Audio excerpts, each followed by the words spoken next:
Baik, Assalamualaikum warahmatullahi wabarakatuh. Selamat sore kawan-kawan. Gimana kabarnya? Apakah sehat semua? Jadi gini kawan-kawan, karena terkait dengan internet kita memang di kampus kita agak kurang bagus dan tidak memungkinkan. Jadi akhirnya saya buat pertemuan kali ini menjadi Zoom dan saya rekam ya. Jadi ada beberapa mahasiswa pun juga nanti bisa melihat untuk video ini, kemudian bisa diulang-ulang kawan-kawan. Nah, untuk pertemuan kali ini kita akan membahas mengenai e-commerce karena memang di akhir-akhir ini memang untuk e-commerce itu perkembangannya sangat tinggi sekali ya. Nah, mungkin awal-awal saya akan jelaskan terkait dengan menurut para ahli. Jadi kalau menurut Landon dari di dalam Nursani tahun 2019, jadi e-commerce itu merupakan suatu keadaan di mana proses jual beli produk dilakukan secara elektronik oleh konsumen serta dari perusahaan ke perusahaan dengan menggunakan komputer sebagai perantara dalam transaksi bisnis. Jadi bahasa gampangnya itu adalah e-commerce itu adalah suatu media yang digunakan untuk melakukan penjualan baik dari sisi pembeli maupun penjual. Misalkan Anda beli di Shopee.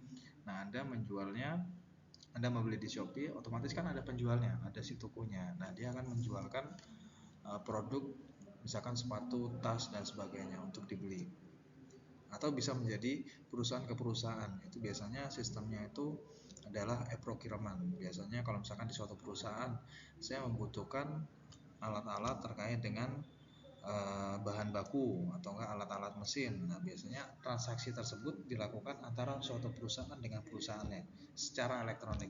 Nah, itu adalah perusahaan ke perusahaan ya, salah satu contohnya.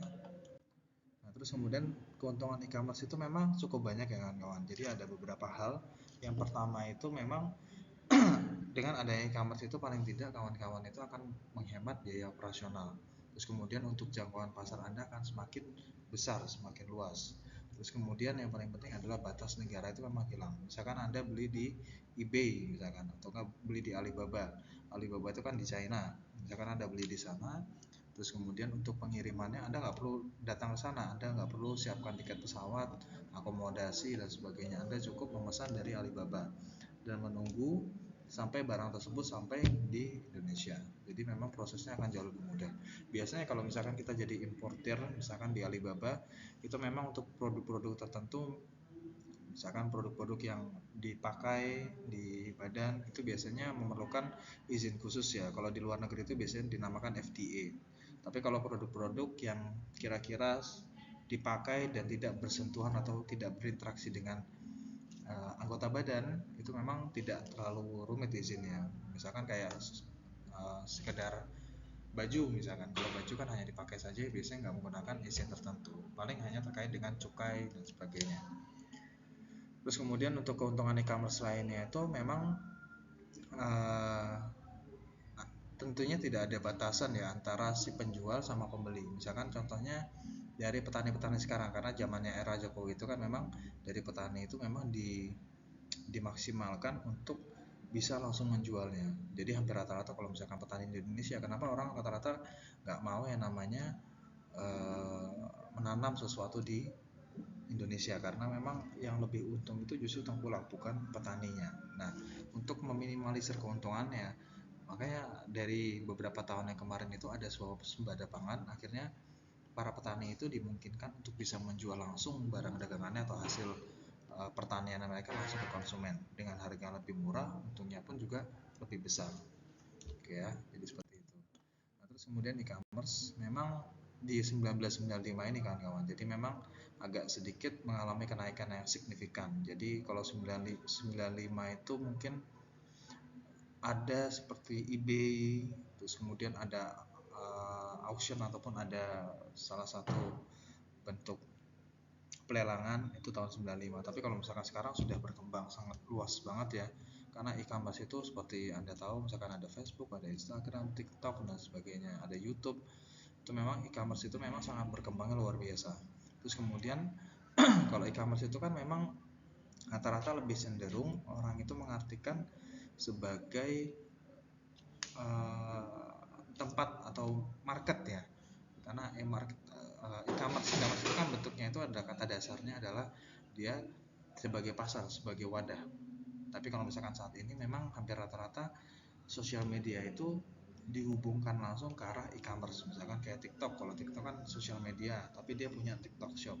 Instagram juga punya Instagram Shopnya. Terus kemudian ada misalkan kayak YouTube dan sebagainya. Itu memang Facebook, misalkan Facebook itu ada marketplace sendiri. Jadi hampir rata-rata untuk sosial media itu memang sudah nge-link sama e-commerce. Jadi seperti itu ya. Terus kemudian ini memang sekitar 1995 dan sekarang udah hampir berapa tahun ya, 27 tahun ya untuk e-commerce itu berkembang. Tapi saat ini bisa dibilang ini masih dalam tahap awal kawan-kawan. Jadi memang sangat kesempatannya itu sangat banyak banget. Jadi kalau saya pribadi, saya justru menyarankan Anda supaya Anda mulai berkecimpung, apalagi Anda adalah mahasiswa Universitas Anwar Medika, jurusannya program studi bisnis digital, ya Anda harus berusaha untuk bermain ke arah situ. Jadi kalau Anda setelah lulus, ya Anda paling tidak sudah tahu kira-kira sistem kerjanya di e-commerce itu seperti apa. Ini perkembangan untuk e-commerce. Jadi memang dari 95 itu memang sampai 2014 saja kan kawan. Ini 2015 itu kan resesi ya. Dari 1995 sampai ke 2014 itu perkembangannya sangat signifikan. Anda bisa lihat ini 98 itu kan di krisis moneter ya, reformasi 1998 sampai 1999. Nah, itu penjualannya justru meningkat. Terus kalau misalkan kemarin kawan-kawan yang sering Anda tahun kemarin ya, itu Anda merasakan bahwa COVID-19 itu beberapa perusahaan itu banyak yang tutup. Tapi justru beberapa perusahaan yang dia mengimplementasikan e-commerce itu justru punya peningkatan pasar yang lumayan signifikan. Salah satu contohnya misalkan Matahari. Kalau Matahari kan Anda lihat di mall-mall itu udah agak sedikit, apalagi pojok busana itu hampir jarang sekali Anda lihat. Karena kalah sama e-commerce. Kalau e-commerce apalagi ada produk-produk dari import, dari Alibaba, ada US, ada Europe, ada China dan sebagainya. Mereka masuk dengan barang yang kualitas tinggi dengan harganya lebih murah. Makanya produk-produk Indonesia kadang suka kalah bersaing.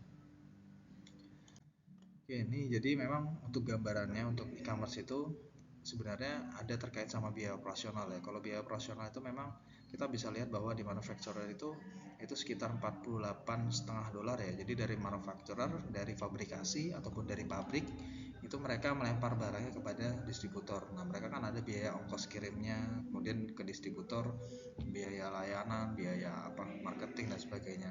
Dari distributornya itu mereka menawarkan kepada retailernya, toko-toko, terus kemudian swalayan. Intinya ke retailer ini tentunya akan ada biaya lagi, dan sampai ke tangan Anda itu memang biaya operasional yang timbul yang dimasukkan ke dalam harga jualnya itu akan meningkat, jadi bisa mencapai 48,5 dolar. Ini salah satu simulasi aja.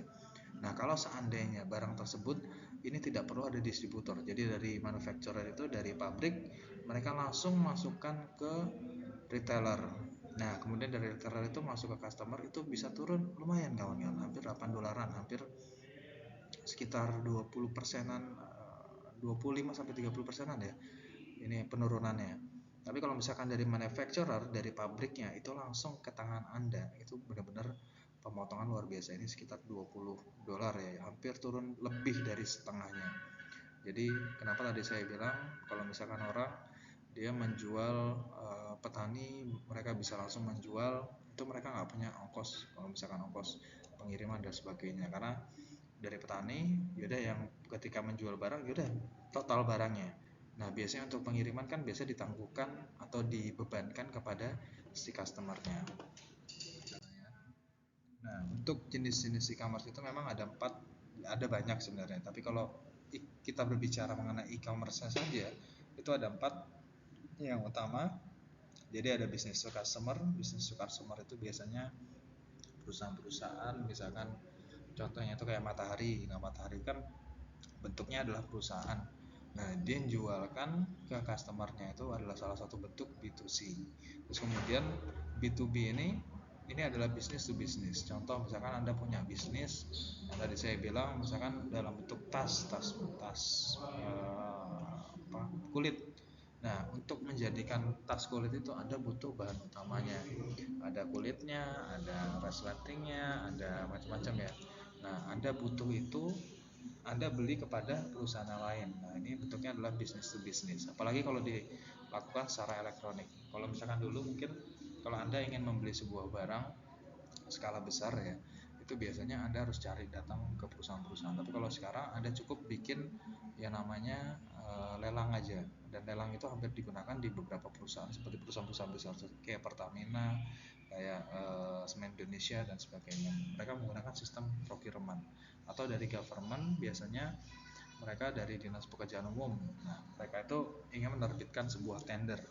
Nah, tendernya kalau dulu itu rata-rata orang bawa map ya kemana-mana. Kalau sekarang itu nggak perlu, jadi tinggal masukkan, tinggal upload, dan semuanya transparansi di website. Jauh lebih bagus sih kalau sekarang ya. Terus kemudian ada customer itu contohnya itu Anda kalau sering di OLX itu kan antara Anda punya barang, misalkan handphone ya, saya punya handphone nih, nah saya pengen jual, terus gimana, bosen saya, nah Anda jual ke pengguna yang lainnya. Nah itu adalah customer to customer. Atau iklan rumah misalkan, atau iklan mobil, sama aja. Intinya Anda menjual produk yang Anda pakai, yang Anda sifatnya itu perorangan, kepada perorangan yang lainnya. Nah itu adalah salah satu contoh untuk customer to customer. Nah sekarang berkembang lagi nih kawan-kawan, ada mobile e-commerce. Jadi kalau hampir semua aktivitas orang Indonesia itu menggunakan handphone, kawan-kawan. Makanya perusahaan-perusahaan besar itu hampir rata-rata menggunakan aplikasi yang berbasiskan berbasiskan handphone atau berbasiskan mobile. Karena memang akses terkait dengan e-commerce itu hampir orang rata-rata Indonesia itu menggunakan mobile device atau perangkat mobile. Ya. Terus kemudian ini ada bentuk-bentuk penjualannya. Kalau bentuk penjualan dari e-commerce, yang pasti yang nomor 2 ini ya. Kalau nomor 2 ini Anda punya produk, Anda jualkan.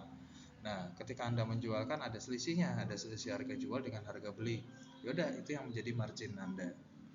Nah, tapi selain itu sebenarnya ada banyak banget kan, ada 5 poin atau ada, kalau sekarang berkembang semakin banyak lagi ya. Nah, saya jelaskan satu aja, misalkan advertising. Jadi kalau misalkan sekarang Anda misalkan brand ambassador, atau enggak Anda sebagai influencer, atau Anda sebagai tokoh publik. Nah, Anda bisa aja melakukan endorsing terhadap suatu produk. Anda melakukan pemasaran, Anda melakukan promosi. Nah, itu bisa masuk advertising. Atau kalau dulu itu ada yang namanya penjualan buku, atau enggak Anda mengunjungi suatu website, atau enggak Anda menjualkan suatu barang buku ya, lebih sering buku ya. Ini poin nomor 3, itu biasanya ada subscription atau langganan. Subscription itu bisa masuk ke Netflix, misalkan Anda langganan Netflix. Nah, per bulannya itu Anda harus membayar biaya langganan. Nah, itu masuk ke poin nomor 3 yang subscription ya. Terus kemudian yang 4 ini free, bukan free ya, tapi fee nih. Jadi ada bentuk imbal jasa terkait dengan barang, atau enggak Anda menjual suatu produk dan sebagainya. Nah, terus kemudian ada transaction fee. Transaction fee itu biasanya Anda pesan di Shopee atau di Tokopedia atau di Gojek ya, itu biasanya ada biaya layanan atau transaction fee, biaya transaksi. Nah, besarnya itu biasanya beda-beda. Kalau di Shopee itu mungkin sekitar 3 sampai, saya lupa, 7 atau 10% ya, 3 sampai 7 atau 10%. Itu untuk biaya layanannya. Terus kemudian ada affiliate. Jadi affiliate mungkin seperti TikTok affiliate, ada Shopee affiliate, ada Tokopedia affiliate. Jadi hampir rata-rata marketplace itu punya affiliate ya. Jadi affiliate itu gini, Anda nggak punya produk, nah Anda mengiklankan produk orang lain di platform tersebut, ya di Shopee, di Tokopedia atau di TikTok. Nah, kemudian Anda jualkan, ketika barang itu terjual, nah Anda dapat komisinya. Lanjut, ini adalah contoh TikTok ya. Ini add produk, ini biasanya terkait dengan produk-produknya. Terus biasanya ada kategorinya, ada kategori elektronik, macam-macam. Nah, nanti Anda bisa download aja di TikTok Shop, terus hubungkan dengan TikTok Anda. Nanti biasanya Anda bisa melakukan afiliasi. Nanti kalau misalkan Anda ingin tanya-tanya, Pak, caranya gimana sih? Nanti bisa kontak-kontak aja, bisa ke ruangan saya. Jadi kalau misalkan ruangan saya itu bukan di lantai 6 lagi ya, tapi udah di lantai 2. Jadi kebetulan mungkin udah dapat sebulanan kita pindah, jadi jangan ke lantai 6, takutnya nanti cari ruangan kita jadi nggak ketemu. Oke, ini jadi kalau misalkan e-commerce marketing, jadi memang kalau e-commerce itu kan jangkauannya luas, otomatis ya dia akan melakukan atau memberi pasar atau pangsa baru ya. Nah, terus yang kedua itu dengan menggunakan e-commerce itu biasanya kan ada yang namanya komunikasi. Bisa menggunakan chat langsung kepada toko. Kalau Anda beli di barang di Shopee, nah Anda kan pasti bisa melakukan chat. Kira-kira Kak harganya berapa nih Kak? Bisa dapat diskonnya nggak Kak? Kak bisa nggak? Jadi dapat dikirim sekarang dan sebagainya. Jadi si customer itu memungkinkan untuk bisa menghubungi langsung kepada si penjualnya atau si penjualnya berkomunikasi kepada si customernya. Nah, ini untuk pemasarannya. Jadi pemasaran nanti akan saya jelaskan lebih di slide selanjutnya ya. Terus kemudian ada penagihan perilaku. Jadi kalau penagihan perilaku itu kita dengan menggunakan e-commerce itu akan lebih mudah untuk melihat pelaku atau perilaku sebuah konsumen. Kira-kira si konsumen ini dia punya umur yang mengakses untuk Instagram saya misalkan itu dari umur berapa sampai berapa, terus kemudian apa yang dia klik, postingan mana yang dia suka. Nah, kita bisa melihat perilaku mereka dalam jangka waktu tertentu, misalkan sebulan kah, 2 bulan kah, terus kira-kira mereka ngapain aja. Nah, itu kelihatan semua, akan tergambar semuanya kawan-kawan. Terus kemudian ada format iklan. Jadi kalau marketing terkait dengan e-commerce itu memang kita membagikan itu terkait dengan video, terus biasanya foto, teks, email dan sebagainya. Itu yang biasa digunakan untuk melakukan pemasaran. Dan yang paling penting adalah copywriting. Copywriting itu contohnya misalkan Anda menjual sepatu. Nah, sepatu itu Anda tuliskan, Anda pengen jual di Shopee misalkan. Anda mau jual sepatu sneaker, tapi Anda tulis di Shopee hanya tulisannya hanya jual sepatu. Nah, itu kan kurang menarik ya, harus kurang detail. Nah, copywritingnya gimana? Ya misalkan terlaris sepatu sneaker model terbaru, murah, hanya sekian sekian sekian, free tali sepatu misalkan dan sebagainya. Jadi ada bentuk penawaran yang menimbulkan orang itu minat untuk beli, untuk call to action, untuk melakukan aksi tertentu. Nah, itu copywriting. Terus kemudian ada business to business commerce. Jadi kalau B2B commerce ini memang ada satu istilah yang penting banget, namanya ADI. ADI itu Electronic Data Interchange. Jadi kalau misalkan kita berbicara mengenai sistem elektronik, itu pasti ada pertukaran informasi. Baik itu pertukaran informasi elektronik, mau itu tanda tangan, mau itu pesanan, faktur, pesanan pembelian dan macam-macam. Itu terekam secara jelas dan menggunakan sistem yang terenkripsi. Jadi kalau apalagi Anda melakukan pembayaran dengan sistem pembayaran online, misalkan e-banking. Nah, untuk masuk ke e-bankingnya itu biasanya kan Anda ada inskripsinya. Anda harus masukkan username, password, terus kemudian ada ID tokennya. Terus Anda kalau misalkan lihat di bawahnya itu ada tulisan namanya SSL. Nah, SSL itu adalah bentuk salah satu inskripsi agar kode Anda nggak akan dipecah lebih mudah, jadi akan sulit dipecahkannya, gitu ya. Di random lah model seperti itu, tapi tergantung dengan algoritma dari masing-masing perusahaannya. Terus kemudian ini kawan-kawan, mungkin ini singkat aja. Jadi ini kalau berbicara mengenai supplier system sama di perusahaan ini B2B ya, Electronic Data Interchange. Jadi ada beberapa data yang akan ditukar. Salah satunya data adalah shipping data. Jadi terkait dengan informasi penjualan, dikirim kemana, nilai nominalnya berapa, nomor PO-nya itu berapa, nomor ordernya atau sales ordernya itu berapa dan sebagainya. Jadi terkait dengan shipping datanya. Terus kemudian payment data, misalkan dia bayar lunas ataukah nama pembayarannya siapa, nama PT-nya siapa, NPWP-nya siapa untuk masuk PKP. Jadi transaksi kalau di perusahaan itu ada namanya PKP, pengusaha kena pajak. Kalau transaksinya itu atau perusahaan itu bertransaksi lebih dari 600 juta dalam 1 tahun, mereka harus mendaftarkan dalam bentuk PKP atau pengusaha pengenal pajak. Itu biasanya dimasukkan ke dalam payment data terkait dengan barang-barangnya apa saja, terus kemudian diskonnya bagaimana, itu masuk ke payment data. Terus yang paling penting kalau misalkan antara supplier dengan perusahaan itu adalah produksi atau inventory-nya. Jadi melihat kira-kira barang mana sih yang dimasukkan, kira-kira speknya seperti apa. Nah, itu masuk ke production atau inventory requirement seperti itu. Dan ini memang dilakukan secara berkesinambungan atau secara terus-menerus, continuous replenishment. kita berbicara mengenai e-commerce sekarang. Jadi ini terkait dengan data internet ya. Kalau data internet itu Anda bayangkan ya, di Indonesia itu hampir rata-rata akses untuk internet itu bisa mencapai 8,36%, 8,36 jam. Bayangkan dalam satu hari. Kalau satu hari itu 24 jam, artinya sepertiga hidup Anda lebih itu digunakan untuk melakukan interaksi dengan menggunakan internet, baik itu sosial media, baik itu WhatsApp, baik itu marketplace dan sebagainya. Intinya Anda menggunakan internet dalam waktu 8,36 jam. Atau enggak Anda nonton TV, nonton TV-nya tersambung dengan internet. Intinya orang menggunakan internet itu hampir 8,36 jam. Nah, terus kemudian untuk waktu menonton iklan itu hampir 25,5 menit. Anda bayangkan, kalau misalkan Anda punya toko, Anda punya marketplace, Anda punya produk, terus kemudian banyak orang yang melihat ya, hampir 277 juta orang ya, atau sekitar 73,7% dari total penduduk Indonesia itu menggunakan internet. Anda bayangkan dari 277 juta orang itu, dia melihat untuk produk Anda, tentunya akan jauh lebih mudah.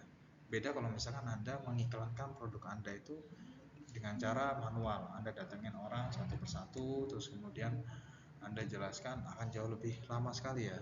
Beda kalau misalkan Anda langsung iklankan, tentunya akan jauh lebih efektif. Nah, dari situ kita juga bisa lihat kira-kira penggunaan media sosial di Indonesia itu yang mana sih yang paling tinggi. Nah, yang paling tinggi nomor satu itu adalah WhatsApp. Kalau dulu beberapa tahun silam, mungkin 2006 mungkin ya, dulu masih menggunakan BlackBerry. Kalau sekarang BlackBerry udah out of date ya, jadi udah ketinggalan zaman. Sekarang udah pakai WhatsApp, karena WhatsApp itu bisa digunakan di berbagai macam smartphone, termasuk iPhone pun juga bisa. Terus kemudian Instagram juga sama ya. Instagram ini memang cukup besar juga. Tapi kalau Instagram, Facebook, TikTok ini memang 3 poin ini beriringan terus ya. Kadang TikTok yang lebih tinggi, kadang Facebook yang lebih tinggi, Instagram lebih tinggi. Tapi kalau sekarang memang eranya sudah masuk ke TikTok. Tapi kalau misalkan TikTok itu memang ada beberapa beberapa waktu yang lalu, sekitar seminggu yang lalu itu ada isu ya. Kalau di US itu mereka menentang terkait dengan penggunaan TikTok bagi warga US. Karena kenapa? Karena mereka anggap bahwa penggunaan TikTok, intinya orang anak muda bukannya malah produktif, tapi malah berjoget-joget untuk mendapatkan viral di TikTok misalnya, seperti itu. Jadi menurut mereka itu nggak masuk akal gitu. Beda kalau misalkan sosial media yang lain, mereka harus buat sesuatu yang menarik, sesuatu yang produktif, yang bisa diberikan kepada orang supaya view-nya itu nambah. Tapi kalau di TikTok hanya terkait dengan joget-joget, terus filter dan sebagainya. Jadi memang mereka komplain masalah itu. Dan di negara Inggris pun juga sama, mereka juga mengajukan komplain terhadap TikTok ini juga, agar warga atau masyarakat di Inggris itu tidak menggunakan TikTok lagi. Nah, terus kemudian kawan-kawan, ini terkait dengan Line atau Pinterest, terus kemudian ada Snapchat, LinkedIn juga. Ini memang salah satu bentuk platform, tapi memang udah agak jarang banget digunakan. Nah, terus kemudian media sosial. Jadi kalau media sosial itu mungkin hampir rata-rata agak mirip-mirip ya.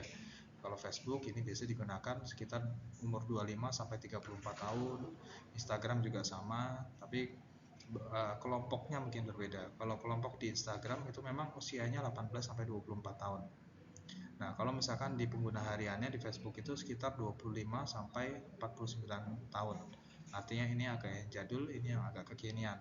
Kalau TikTok itu memang lebih kekinian lagi, karena lebih banyak orang anak muda menggunakan TikTok dibandingkan dengan Instagram, Facebook dan sebagainya. Kalau YouTube memang rentang umurnya itu mungkin agak lebih panjang, karena hampir rata-rata mau dari muda, bahkan ponakan saya ya TK aja nonton YouTube. Oke, ini e-commerce-nya. Jadi e-commerce itu memang yang cukup familiar di Indonesia itu adalah Shopee. Dia masih menduduki sekitar 54% dari pangsa pasar di Indonesia. Jadi hampir rata-rata orang yang melakukan transaksi itu menggunakan Shopee. Terus yang nomor 2 adalah Tokopedia. diikuti oleh Lazada, Bukalapak, dan yang lainnya seperti Akulaku, kemudian ada Zalora dan sebagainya. Nah, dari masing-masing marketplace tersebut, dari masing-masing e-commerce itu, mereka nggak bisa berdiri sendiri. Tentunya mereka punya platform lain. Gunanya buat apa, Pak? Gunanya untuk melakukan pembayaran. Contoh, misalkan Shopee, mereka bisa terhubung dengan OVO atau PayPal ataupun menggunakan Kredivo atau macam-macam ya. Kalau Tokopedia, misalnya Tokopedia terhubung dengan Gojek. Jadi ada platform-platform yang digunakan untuk menghubungkan antara si customer dengan si platform pihak ketiga itu. Jadi nggak bisa berdiri sendiri. Jadi yang namanya sebuah bisnis e-commerce ya tentunya berkaitan dengan satu hal dengan yang lainnya. Itu tantangannya. Terus kemudian untuk e-commerce sendiri, saya jelaskan agak cepat nggak apa-apa ya kawan-kawan ya. Nah jadi untuk ketika Anda memasarkan di sosial media ataupun di e-commerce, itu hal yang paling penting itu adalah visual. Mau itu foto, mau itu video, mau itu teks, intinya Anda harus menggunakan data yang paling bagus. Anda harus menggunakan kalau misalkan video, Anda harus menggunakan high definition atau yang kualitas atau rate-nya itu benar-benar bagus ya. Karena di beberapa sosial media kalau misalkan videonya kurang bagus, ini biasanya susah FYP. Kalau di TikTok ya susah. Biasanya kan ada satu halaman khusus untuk yang FYP, jadi digunakan untuk media-media viral apa aja. Nah kalau misalkan resolusinya kurang bagus, itu biasanya agak sulit untuk masuk ke FYP. Kecuali benar-benar kontennya bagus, Anda seorang influencer dengan punya follower yang banyak, mungkin beda cerita, tapi jarang sekali terjadi ya. Makanya kalau misalkan saya lebih bagus untuk foto, video itu yang benar-benar bagus, jangan yang kaleng-kalengan. Karena kalau misalkan foto, video, gambar itu memang meningkatkan hampir 35% dari conversion rate. Conversion rate itu artinya orang yang mengklik untuk iklan Anda atau produk Anda itu 35% dia akan melakukan pembelian. Gede sekali kan kawan. Sisanya dari deskripsi, dari kebutuhan dia sendiri, dari harga, macam-macam ya. Cuman hampir 35% cukup besar kawan ya. Itu di kalau misalkan ada foto atau video akan jauh lebih bagus. Nah, terus kemudian untuk foto, kira-kira bagusnya foto kayak gimana sih Pak? Ini ada bentuk nasi goreng ya, Anda mau jualan nasi goreng via online ataupun Gojek ya. Kalau misalkan seperti ini, kira-kira gimana kan? Bentuknya agak kacau ya. Dipakai bungkusnya juga kurang bagus. Beda kalau misalkan Anda bentuknya seperti ini. Ada piringnya, ada apa? Ada tempenya, ada timun, terus bentuknya ya lumayan bagus lah. Tapi apa begini? Coba Anda bandingkan sama ini. Nah, ini gambarnya udah high definition, udah bagus, udah gambar dalam kualitas yang terbaik. Dibandingkan dengan dua ini gambarnya pecah, yang kurang lightening, gambarnya buram, dan pixelnya juga rendah. Saya nggak rekomendasikan karena orang akan tertarik sama ini ya. Mungkin ada beberapa di marketplace kadang-kadang hubungin saya, Kak bisa minta tolong nggak produknya untuk difoto realnya. Nah itu memang hanya satu atau dua ya, atau dari misalkan 10 foto, nah satunya mungkin produk realnya, itu juga nggak masalah. Cuman sebisa mungkin untuk fotonya harus benar-benar bagus. Terus kemudian kawan-kawan, ini terkait sama ketika Anda ingin mencari produk ataupun Anda ingin bikin konten, Pak saya ingin bikin konten terkait dengan tutorial. Nah tutorial itu sebenarnya Anda bisa masuk ke Google Keyword Planner ataupun Google Trends ya. Nah Google Trends itu Anda bisa lihat tentang tutorial, misalkan Anda mencari tutorial. Tutorial itu ketika Anda klik itu biasanya muncul rekomendasi yang hitam-hitam ini. Nah cara lihatnya gimana? Lihatnya adalah Anda melihat search volume, tren, harganya CPC dengan kompetisinya.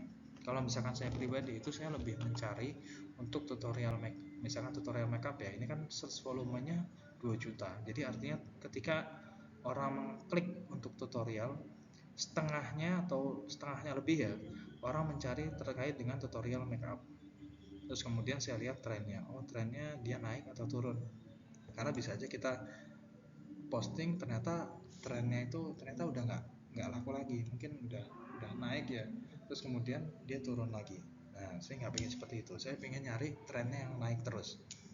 Nah, misalkan saya cari tutorial makeup, oh oke, sudah bagus. Terus kemudian average-nya ini juga terjangkau ya dibandingkan yang musik itu 0,68. Ini kompetisinya juga sama-sama low. Jadi kalau saya kompetisinya, kalau saya latihan lari ya, nah saya lebih pilih kompetisi yang lebih rendah kawan-kawan.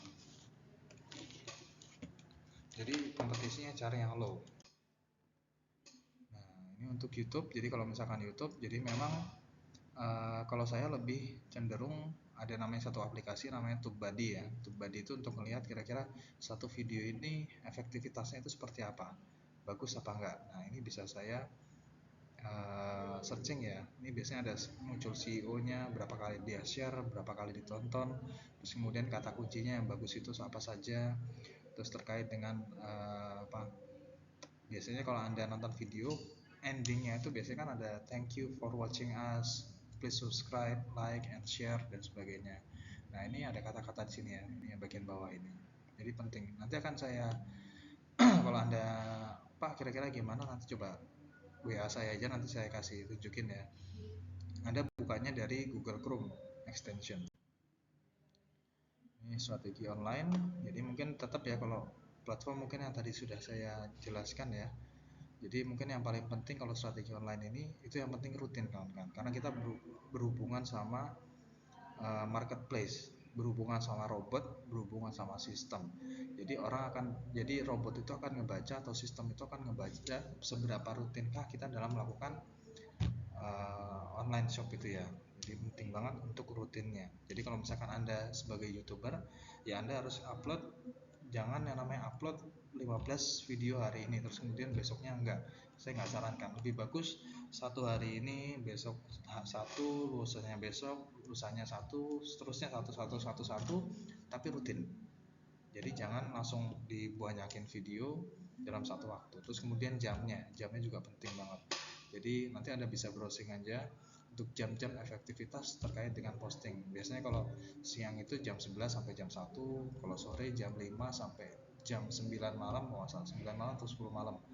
Terus malam, pagi itu ada jam 6 atau jam 5, atau jam 6 sampai jam 8 pagi. Itu memang yang potensialnya, tapi paling potensial memang malam sih, sore sampai malam.